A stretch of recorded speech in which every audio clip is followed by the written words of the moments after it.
Object-oriented design is a best practice in the programming world. It's the founding principle on how you would want to represent real-life entities. If you have business objects or financial objects, you want a structure in place where you design the template once and then you can use that again and again. It's where you minimize errors rather than reinvent the wheel every single time you want to do something the same or similar.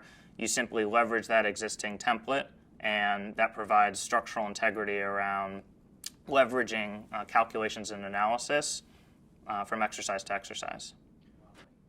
In financial modeling, you're going to find a slew of different areas where you're going to want to leverage the same framework.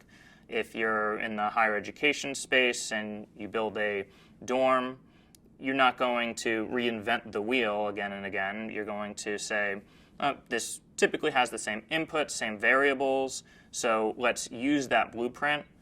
The next time that we have that exercise, we can add in nuances where needed, but it's going to have the same resembling structure. So once we vet the first structure, we can replicate and leverage that on an ongoing basis.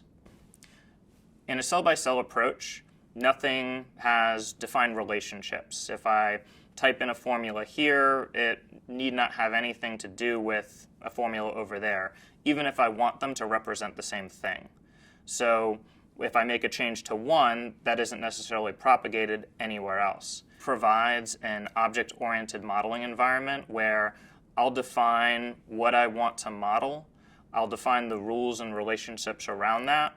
What are the inputs? What is it eventually calculating? And how it performs those calculations. Once that's defined and locked in place, it is permanently structurally locked down, and then I can replicate that a dozen, 100, 1,000 times if I so choose, knowing with full confidence that all those different 1,000 instances are going to use that original blueprint. In addition to that, by being able to still have control over the blueprint, I can enhance functionality on an ongoing basis. Rather than say, oh, I built 1,000 of these, now I need to make a change 1,000 times, I can make that change in one place and immediately have that propagated cleanly to everything that I've made.